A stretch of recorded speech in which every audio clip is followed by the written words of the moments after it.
Coming tonight, and thank our audience online as well. Sorry you couldn't be here in person, but we want to make sure that we give you an opportunity. Tonight we have 30 minutes. We have two candidates who have applied for the junior senior high school position here in Lakeview. So our first candidate today, I'm not going to take much more of her time, and please welcome with me Hilaryholtzman.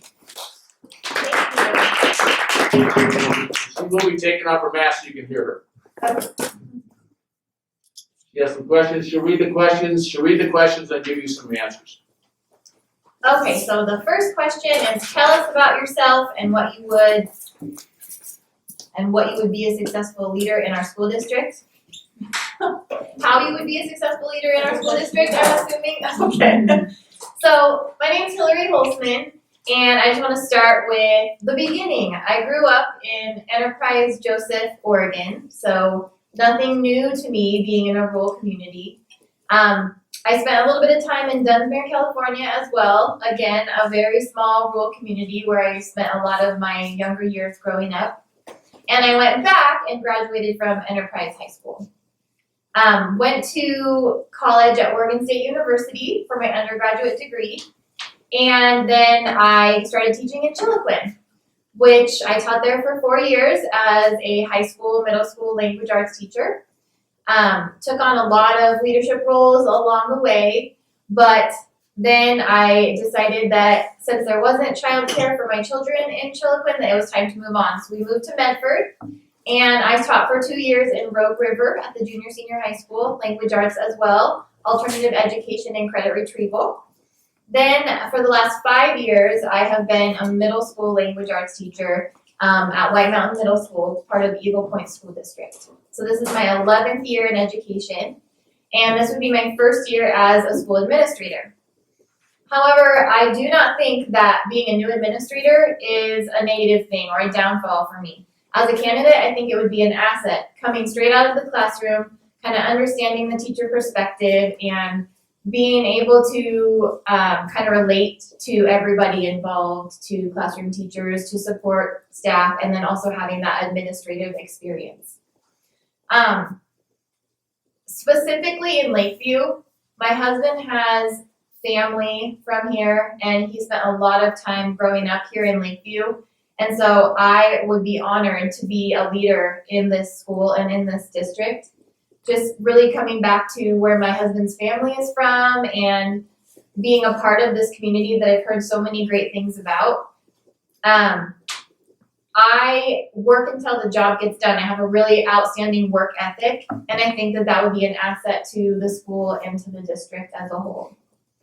I'm very enthusiastic, positive, energetic, and I hope that that encourages other people within the school and district to be encouraging and positive and energetic and enthusiastic. I want to dedicate my whole heart and whole self to Lakeview community. I want to be immersed in everything and all things Lakeview. I want to go to all of the games and support all of the athletes, support the FFA, 4-H, all of the really awesome programs that are here and available for students. So those are some of the reasons why I feel that I would be a very successful leader in our school district, in the school district in Lakeview. Part 2, what motivates you the most to do this principal job? In one word, students. One of the reasons why I want to be a principal is because I never give up on kids. And I would do anything in my power to support them, encourage them, and help them to grow into amazing, productive citizens and prepare them for the future. I'm motivated because I love people, all ages. I have young kids myself. I have a 2-year-old, I have a 6-year-old, and I have a 7-year-old. Been married for 9 years. And so I'm motivated by the fact that I want a place for my family to call home, and Lakeview is where I want to be. So raising my kids in this beautiful rural community, as well as, the students here in the community and growing and supporting them. As a new principal, how would you go about building relationship of trust and collaboration with staff, parents, and students? And one of my strong points as an educator, as an administrator, is building those relationships. I think that building trust is really important, and it comes from being transparent and letting people know that I'm a human being as well. I make mistakes, being totally open and honest with everybody throughout the whole process. Constant communication with students, parents, the community, staff, goes a long way with building those relationships of trust and collaboration. And again, it's not just about me as a principal, it's about collaboration and about building community and about doing things together as a team. And I know that we have an amazing team here at Lakeview, and so I would just love to be a part of that and a leader in the school. So that's our questions. Now we can open it up to the community. So any questions you have, and then Hillary will be able to answer them for you.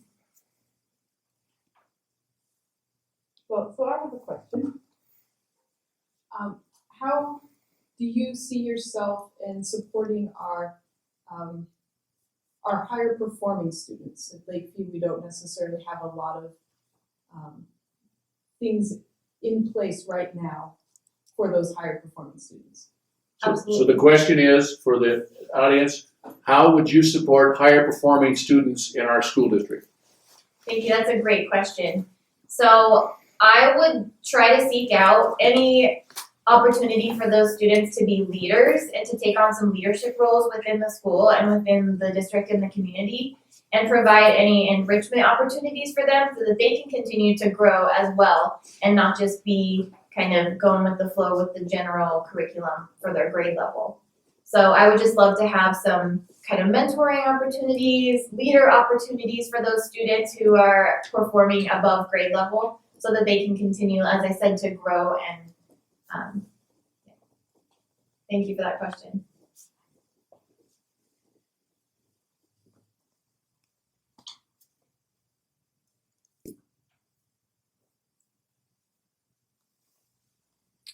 How would you, what is your feeling about extracurricular activities outside of sports? You know, art, music, you mentioned FFA. What is your feeling about encouraging those at a smaller school district like this? You know, you were at bigger schools over in the Medford area, but is there a place for them in smaller schools like this? Absolutely. Any opportunity that we can give students, especially in this rural community, would be beneficial to them. I know a lot of students really enjoy art, as you mentioned, and so I think that would really motivate them not only just to pursue art and continue with their passion for art, but also academically. Something for them to look forward to coming to school every day because they can go to that art class. I was involved in band and choir throughout my entire high school career, and it was a huge motivator for me as well. So I'm a huge advocate for having any and all opportunities that students can possibly imagine and want here at Lakeview, because it is a huge motivator, and I think it's great, all the opportunities that we have already here in Lakeview.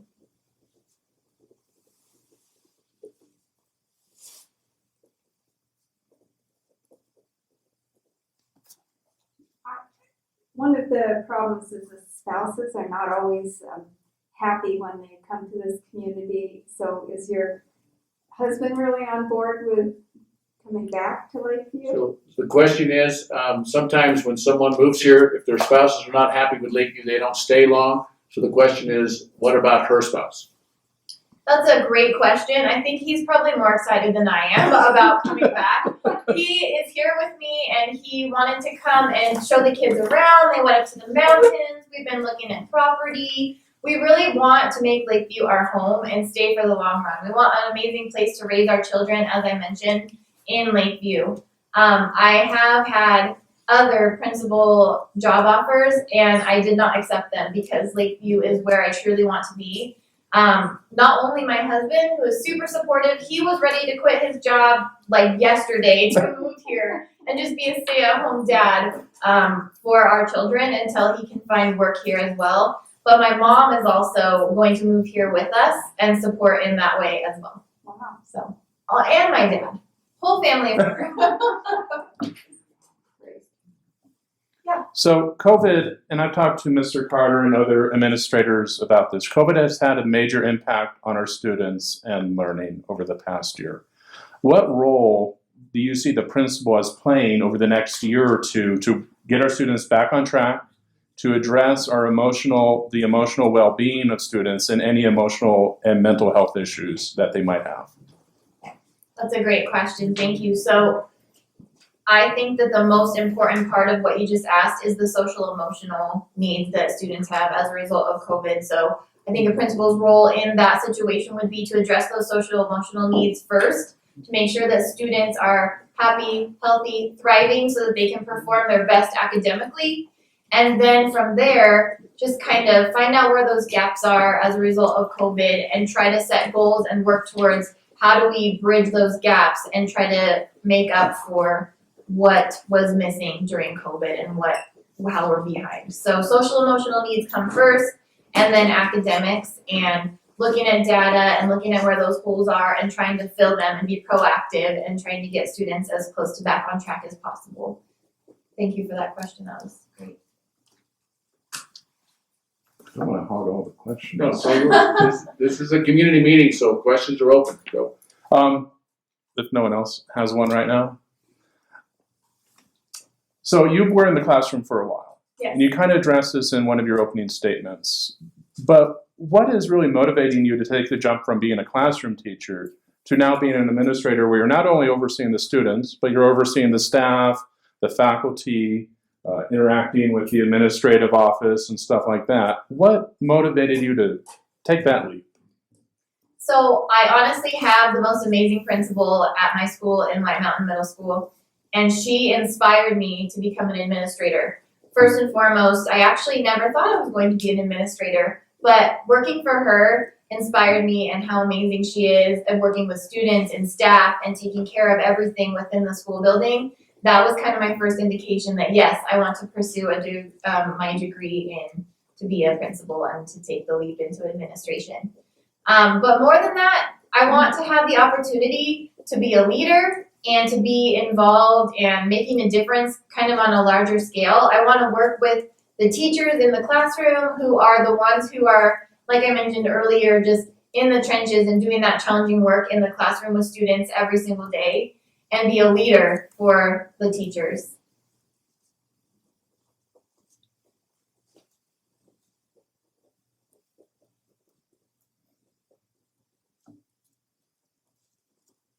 For all the new parents who come in, you make sure you answer questions anytime you want. It's open.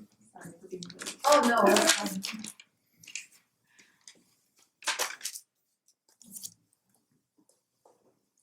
So a question for you, how do you handle parental complaints when they have an issue at the school about maybe their son or daughter was perceived as mistreated?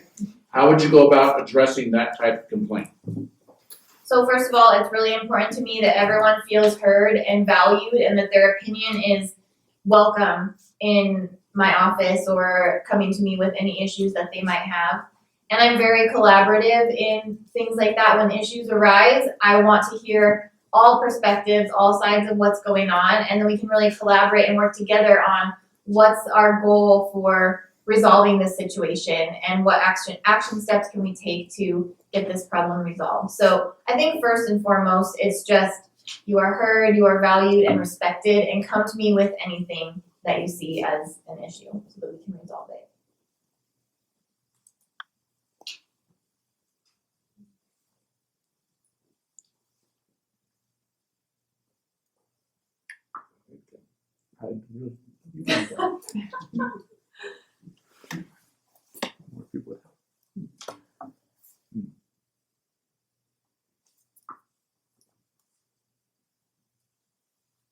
As a student, what was your favorite subject in high school, and what was your least favorite? Language arts was my favorite. I mean, come on, I was a language arts teacher for 11 years. But I will say that I didn't always do the best in language arts. I was always an A and B student, really studious, did well in all of my classes, but I did struggle with language arts. And it wasn't until I started my undergraduate program where I really developed a love for literature, reading, and writing. And so that's why I decided to be a language arts teacher for my content. Least favorite subject, and it's weird because things have totally changed since then, but probably PE. I was like this really awkward, tall, skinny girl that was made fun of all the time. I was called a spider and all kinds of silly things, and so PE was not a fun place for me to be. But now I'm really active and I'm really into health and fitness, and so things have changed a lot since I was in high school and middle school. But yeah. I'd like to introduce two of our board members who've come in, Mr. Scott Hobble of Mr. Barry Schellenberger. So, Nice to meet you. Nice to meet you. so questions for Hillary before she asks questions of you. Go ahead. I Yes. have one question, because my daughter always complains about this. How do you address your teachers that have continuous disruptive students that continue to struggle in class? And that's one of my daughter's biggest irritations. So you're saying that there's other students that are Yeah, that are disrupting her disrupt- learning? In her learning.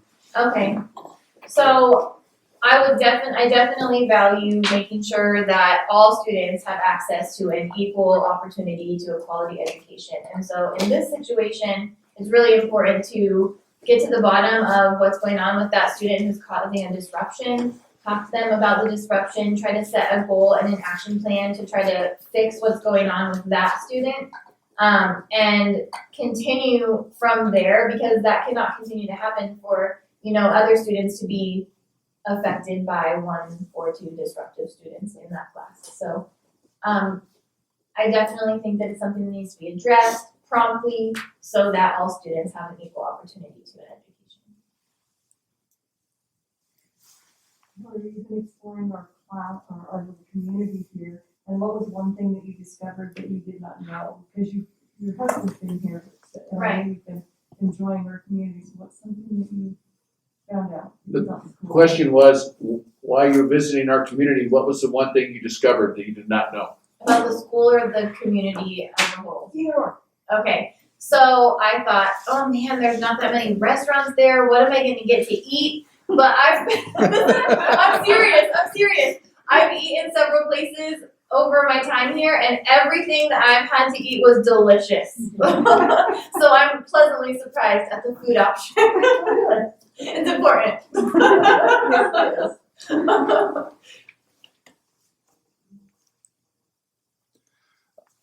How would you address trying to recruit teachers here for open positions? As you mentioned, you did grow up in Enterprise and Joseph, another rural area, but we're even in probably an even more remote area than they are. What role as a principal do you see yourself in trying to fill when open teaching positions become available? So I think even before that is the importance of trying to retain the good quality teachers that we have already. And teachers who feel supported and valued and like they are important to our school and our community are going to stick around. So my role as a principal would be to make sure that teachers feel valued and supported and that they have all their needs met so that they'll want to stick around and stay here and teach for a long time. Recruiting people, I think it definitely takes the right person to be a teacher in a rural community such as Lakeview. So I would say just recruiting the right people who know what it's like to be in a small town, who want to be in a rural community, maybe people who are from here or from other rural communities, like I said, and kind of know the situation and get the whole rural community. I think that would be the approach that I would take. So with that, how would you show that your teachers are valued and supported? So the question is, how would you show that the principal values and supports the teachers in the building? That would be more individualized because some teachers might have a different love language, so to say, might feel valued by words of affirmation or might feel valued because I give them coffee every Friday or something. So very individualized, but I do go out of my way to make sure that I'm affirming them verbally. And I implemented a program this year in my school that was a staff member of the month. And so each month, students and teachers and support staff would nominate who they felt deserved to be recognized that month for outstanding teacher or outstanding staff member. And I would compile all the responses and put together some sort of special thing for them. I put I put their names on the board in the staff room and wrote what everybody had to say about them. What are those excellent things that they've been doing in the classroom or for our school? And then just gave them something fun like a gift basket with supplies or a coffee card or something along those lines. So also sent out an email recognizing them, announcing it on the announcement so they get kind of that verbal affirmation as well as some sort of like, here's a gift basket and I really appreciate you face-to-face confirmation that we're glad you're here. Board members have any questions? What was asked? That's okay, we don't mind asking it twice. So, just kind of like to get your general approach with COVID. Are you generally in favor? What is your style as far as? Are you generally quarantine a specific group, or are you looking at larger groups, things like that? When you have these incidents happen? So I think it's important to really look at the situation and see who was directly affected because you don't need to branch out and quarantine everybody if it was just this one class, and the least disruptive quarantine as possible to the educational and academics, the students. So I would say quarantine as few as possible, but still making sure that everybody is safe and we're quarantining the right number of people that were exposed to the positive test without disrupting academics and totally derailing the school. Thank you.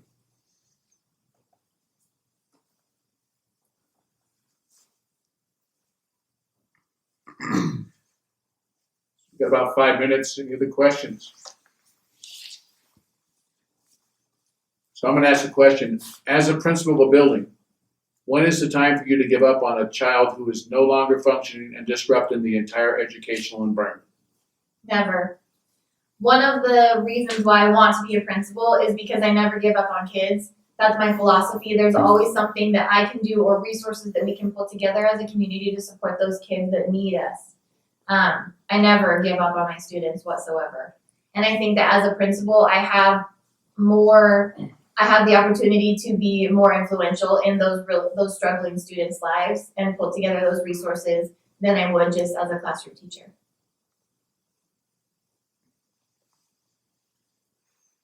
Do you have experience working with your partners out in the community? What can you tell us?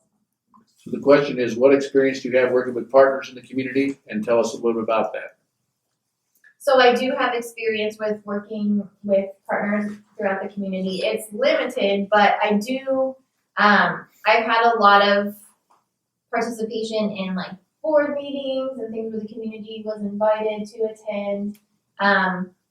We've done fundraisers and different things where we reach out to the community and try to get them involved with supporting our kids.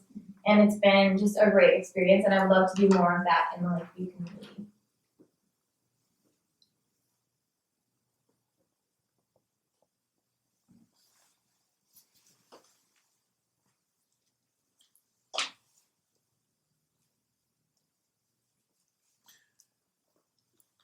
Go ahead. At the high school level, mental health is a concern, and it's a high level of area where we're seeing a lot of students ask for help. Do you have any ideas about where we could go there? Or have you seen what works well other places? So the one thing that comes to my mind without knowing a ton about the resources available here is implementing restorative justice and restorative practices within the school. I think that would be helpful for students as a whole. Maybe teaching more about the growth mindset to help with those social emotional struggles the students might be facing. Just that you're not inherently stuck at I'm not good at math or I'm not good at language arts. You can always grow your skill set and be better with practice and with perseverance.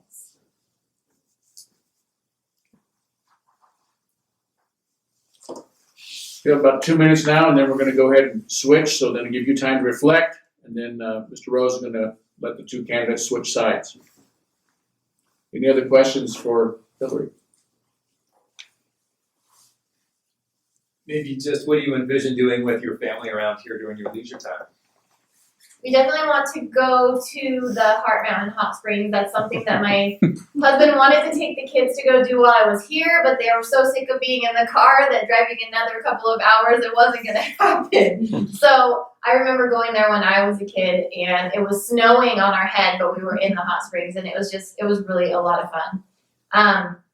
I would like to get a place out here with a few acres, some property. I'd like to raise some livestock, and just really make a homestead. So I'll be spending a lot of time on my little mini ranch that I envision here in Lakeview. That's something I would really enjoy doing with my family. Going to the rodeos. I haven't been to a rodeo in quite a while, but I love rodeos. So I would love to be a part of the rodeo community as well. And I am an avid country music singer. So something like that would be really fun. Someone else in this room karaoke. Oh, I know. It's not myself. I know. He says not competitively though. Yeah, not yet. Any other questions? Well, thank you very much for making the time and effort for applying for it. We're going to start our second candidate. So our second candidate has come to us, and he'll answer the same questions we have. He'll read the questions and go over it, and then at the end you'll have time to answer and ask him questions. So please welcome with me Mr. Terry Bennett. Well, thank you. It's an honor to be here with you, to look out and see your face and those that even I can imagine without a mask. So I appreciate if you're comfortable that I have my mask off to speak. That's great. You know, I share a little bit about myself, and a couple things that I would share is that I am blessed to have a blended family of 8 kids. All of our kids have graduated from high school. I'm blessed with that as well. And that my 5 stepchildren are biracial African American kids. And in the course of raising them, we took on and raised a couple other kids whose families had asked us to help. So I'd say we took 10 kids through high school. I like to think I know high school well, and that teaching and learning is really my passion, or it's my vocation. Might even say it's my advocation. And with that, my wife works as a panel coordinator. She actually coordinated the pre-op clinic at Skylights Medical Center. Probably has talked to some of you, or maybe your doctors at a certain point. And so she's the one who, in my quest of finding that fit, she says, you're most happiest when you're doing one of 2 things: coaching or being a high school principal. And I could tell some stories. I don't have enough time, but I'll tell stories at a future time. And I know that a lot of it just comes down to the same thing, and it's about relationship for me. And so I've just been blessed to be the youngest of 5. My father retired as a president of Road Community College, and so I'm the one who followed into the footsteps of education. From the same measure of passion and relationship. I didn't share this story with the other group, but I will share that passion and relationship and getting to know and problem solving people. One of his students at RCC wasn't sure what he was going to do. So, and my dad would teach a class once in a while as president of the college, and would meet once in a while with students. And so he's meeting with this student, and adult student, and said, counseled him in. He became a paramedic. So I'll fast forward some years. He's driving back with his family members from visiting Crater Lake, and he ends up having a heart attack in Grants Pass. And the paramedic that comes to his house that provides to restore life is a person he had in his office. And so you pay it forward, and it gets paid back. And I've learned, and especially coaching in a lot of places and working in schools, how much that has happened over the years for me. And just especially those people who I learned today of one that you didn't know. You have an impact.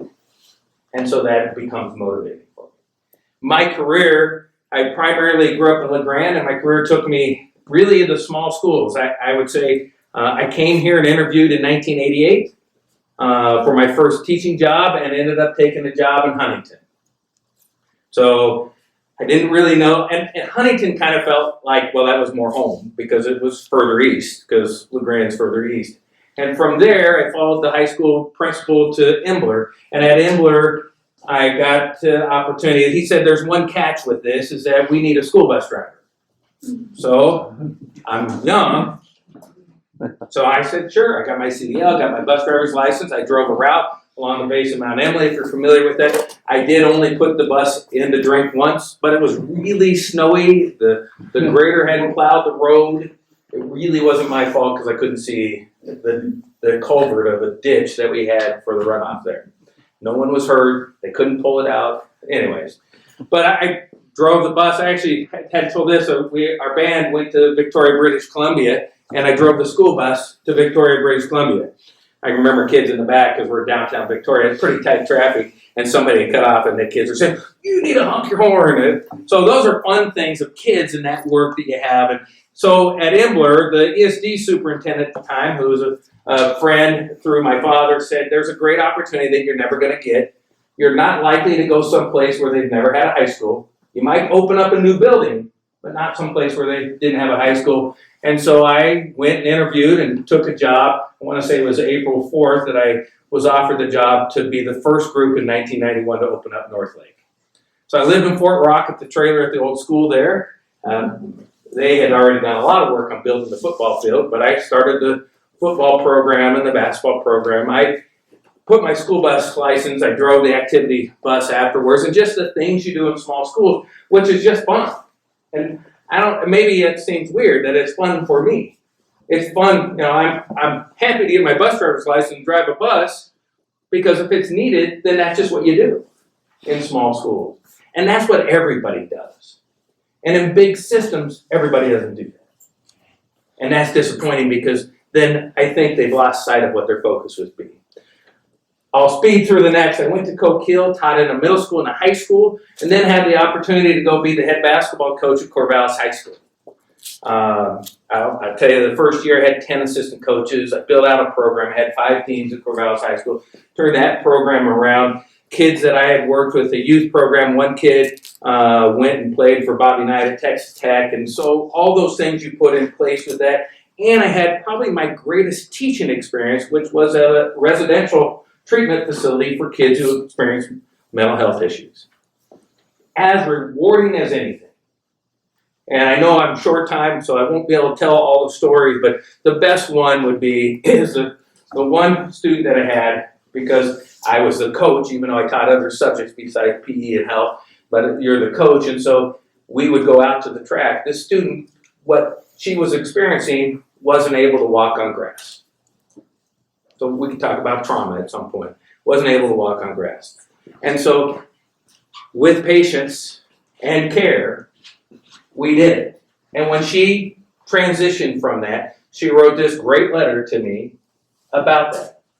And so I think, you don't always get to see the fruits of your labor as quickly as you may in a place like that. You don't realize how much you impact people by your words and your actions, and how much you can support people.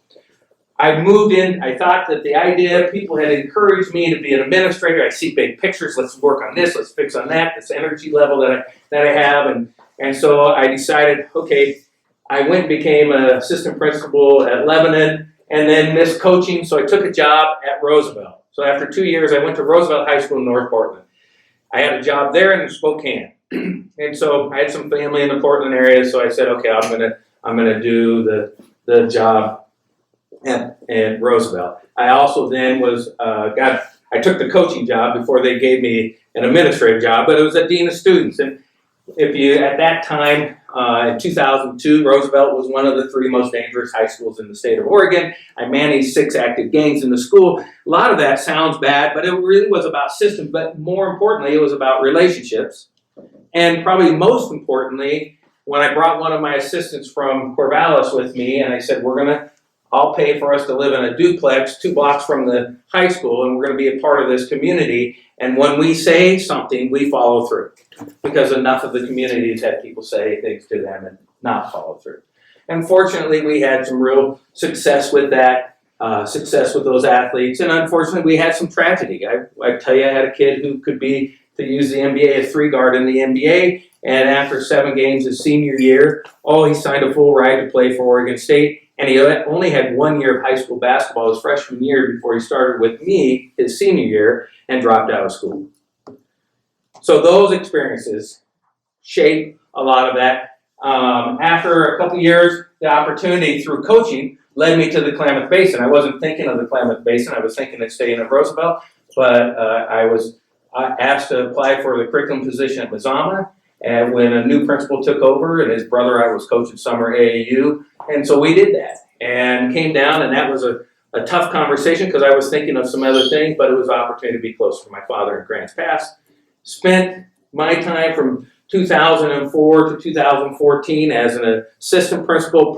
I worked at the district level for a brief time before I went to Northern California. In Northern California, I went to outside of Chico to Durham. Durham, I'll say it as they would, they're as an agricultural community, they have walnuts, almonds, and rice. And you wouldn't say almonds, right? And so with that, they also didn't have a lot of poverty because there's a lot of money in that.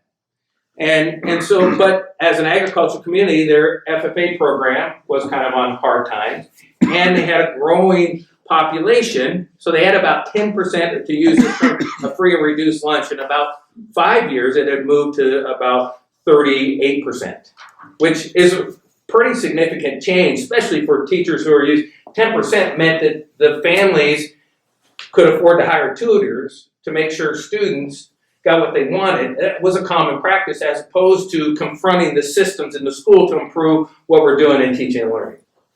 So working on that, working with grants through the state, learning that new system. We rebuilt the ag program, hired a new ag, she's actually in Oklahoma now, but and we put in a 2-acre vineyard. So we started a viticulture program. We had plans for a greenhouse. We were actually working with the Sierra Nevada brewery that's in Chico in their tap house. They can't raise enough microgreens on their garden. So make things sustainable, give that to students. We put in a duck run because duck eggs with one of the bakeries better than the chicken eggs. And so really rebuilt that in support of it. And I'm sure I've used way more time than I needed to. I jumped back from there, Measure 98 passed. CTE, I think, is a great opportunity to improve outcomes for students, to raise graduation rates. And so here I go work for ODE. I'm the person at ODE who has this view of the state because I've been in every gym and almost, I'd say, every community, and know that we need to take care of the eastern side. There was one point, even though there's a team of 5, people had moved or sick or whatever, running all that, knowing that we need to come here. I remember driving out to the ESD, working with the Lake County people in terms of the initial part of Measure 98, which for me was the crowning jewel for me, as I was in charge of the peer review process. I pitched a way to do it. We did it. We changed what we were doing. That was exciting. Then I took a step. I said, I have this view of small schools. I understand this. I will step in and be a small school superintendent. Honestly, the politics at times wasn't very good, because if this is what you want, for me, I'm a person who's focused on kids. I'm focused on systems. If you talk to my references, they'll tell you I'm a change agent. That's what I do. I'm going to live and die that we're going to do the best by kids.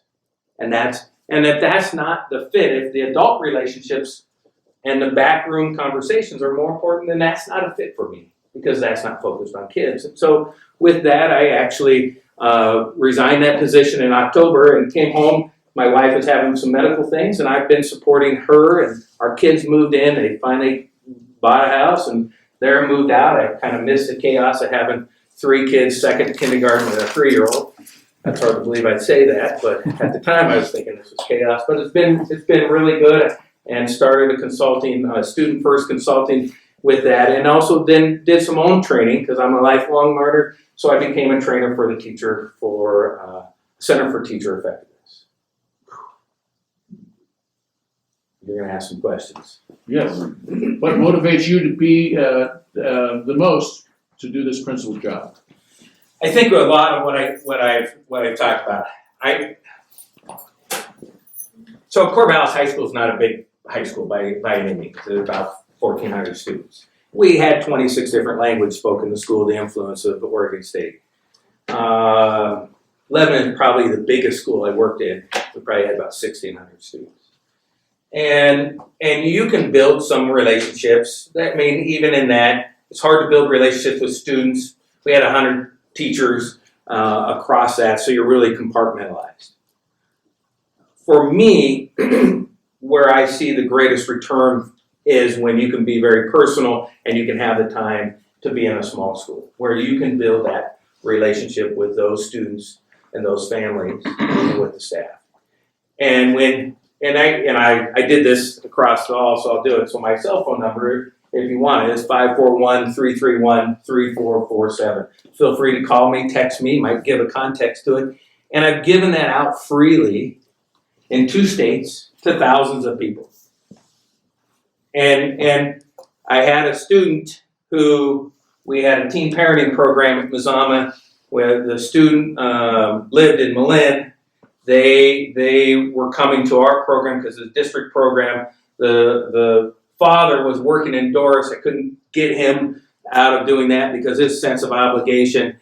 And the power gets shut off in the apartment that they're renting. So my wife and I go down, and literally there's no power, so we have flashlights in this place. What she was cooking for dinner is on the stove. I don't have really any furniture, stuff's in plastic bags. So I'll say we scoop them up. That's motivating to me.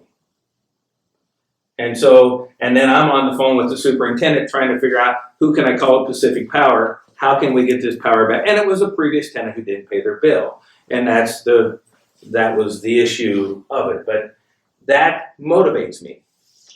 It's hard to do the personal work in small settings. And as you do that personal work, what I've experienced is that people know that. And so then the culture you create becomes everybody knows that Terry Bennett's going to be focused on your kid and your kid's going to be okay. They may have not had a good experience, but they're going to be okay here.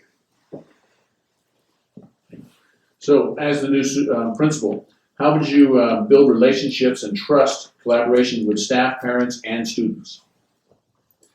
Well, trust is built mutually. It's a relationship back and forth. So for me, I talked earlier with the staff in here about positional authority. And I do think that's important. You know, I was in the Naval Reserve and I understand all of those authorities. And so you respect people for the position they hold, but it's up to the individuals to build those relationships. You build relationship really one conversation and one act at a time. And if you can't tell somebody you're going to do something and then not follow through with it. And if you can't do them, you need to tell them. And if it's something they want to do, so I had 2 science teachers, they wanted to flip their classroom. And they wanted to teach their class.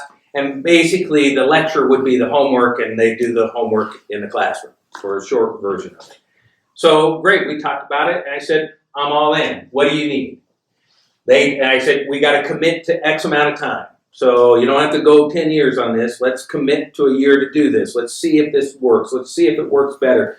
You know, that this was way before COVID, and so there were some technology issues for some of the kids, some equity things that needed to be solved. And what they learned is they didn't feel that was best. So instead of me saying, well, you said you're going to do this for X amount of time, and they got to the point at the end of the semester, we need to flip back.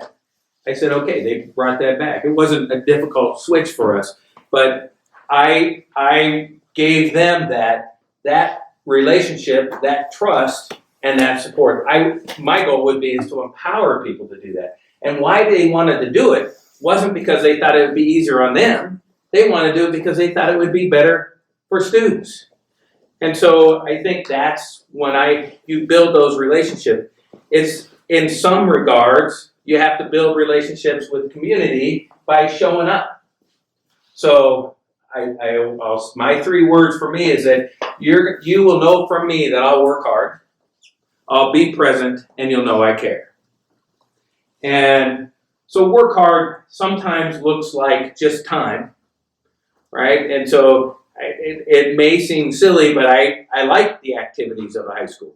So I like the sporting events that you go to. I like seeing that. I like the clubs and those things that you can be a part of. I haven't gone to state FFA in Oregon, but I've gone to the state convention in California. I like those roles and participation. So you begin to build relationships, in that case, with students, because you're there, sharing that time, you're building relationships with your staff that are there, and you're building a relationship with parents, not just those that are there chaperoning, but those who know that what is a passion for their kid is you're supporting, which then ripples out more so in small settings. I having worked in multiple high school districts, I don't personally seems like I work in the high schools that aren't equitably supported by the district. And so for me, when you work in a single high school district, now the community wraps itself around that, and you then get to push yourself out to the whole community. And when you're problem solving for kids, so I know after the experience with the kids I was talking about in Malin, we started realizing that we had more kids who needed furniture and families. We started collecting more of that as a staff. I try to negotiate. I said, give me a couple portables that we can turn into dorms. I need housing for some of our kids. So, and I think you have to do a few things. In building staff relationships, they want the individual conversations, but I also know you need to be present in their classroom. And not just in an evaluatory way. So you're present, you're walking in, you're having conversations with them about teaching and learning, and having conversations with them about their life. Done in the beginning, right? You would get a chance to sit down with each staff person and learn about them, and so forth. And so I think that's it. And then you do some social things together that they see that we're all really human, and you can celebrate us as humans together and enjoy that time as well. Super. Thank you. So now we'll open it up to the audience for questions for Mr. Bennett. Go ahead. COVID has had a major impact on students, both academically and mental health wise. What role do you see as a principal in a small school like this? What can you do to help students come back up academically, but also at the same time supporting their mental health? So I think I'm going to say that I'm going to go the science side for a moment, and maybe it's because I work with a healthcare person who was involved in the beginning of this and what they were potentially planning for at the medical center in Klamath Falls. When you look at it from a science standpoint, there are things we didn't know, and when you don't know something, you have fear, and so you have to reassure people when you don't know something and they're going down that path, that you're willing to walk that with them. I don't know where we're going, but I'm going with you. And you can honor what that fear may and respect that fear that they have, even if you may not. And then given my own experience and background and connection on the medical side of it, then I can share it is a global pandemic. There is a medical piece to it. And at some point, we're going to move beyond this, but that's not minimizing the fear that you have. I think that fear separates us. It creates divisions. And as a people, we are societal people.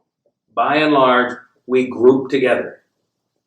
So we have to remove that so that people feel a sense of belonging. I may not feel as fearful of COVID as somebody else.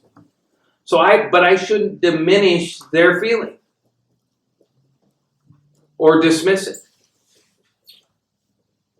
And so now if we feel a sense of belonging, now if you feel like you can be trusted, if if students, let's just say that the mask mandate is totally removed.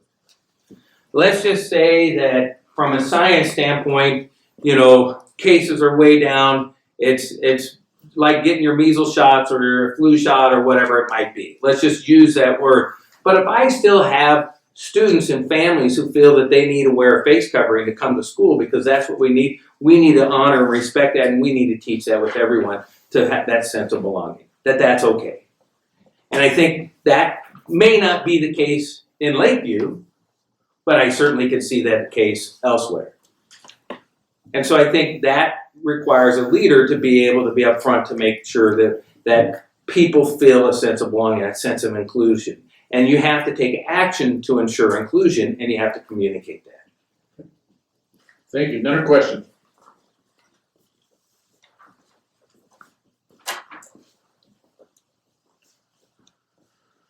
Go ahead. I have a question.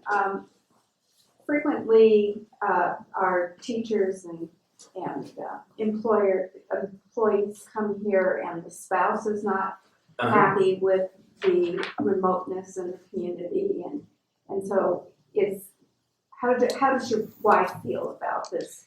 I didn't say this, but it's interesting. So I don't know if I'll get the last name correct, but I just learned a couple things I learned. I've been to Lakeview. I didn't know about the dam that's up here because as far as I've ever gone on that road is to the swimming pool, and I've never gone to the end of the swimming pool. So and I didn't know there was a geyser, and that's hard for me to believe that I didn't know that because I've been to Lakeview many times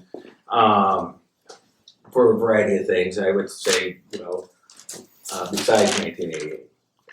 My wife told me, and I didn't know this, that her namesake, my wife's name is Jenny, Jennie. Her namesake is her great-grandmother, Jenny Finch Burton, I believe, who was born in Lakeview.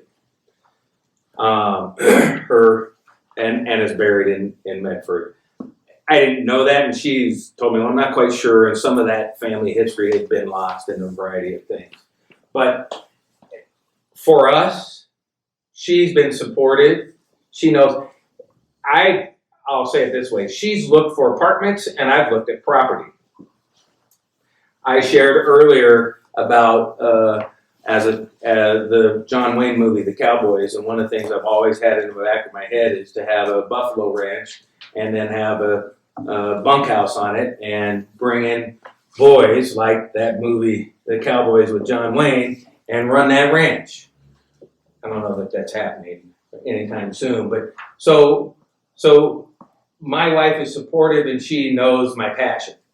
And whether or not my wife would say, well, let's relocate or let's find the property that we want to do or those things, or I'm here. I've worked in a lot of places, and so the end of it is that's not a tough spot. It's finding the fit in the district for me, and she knows that.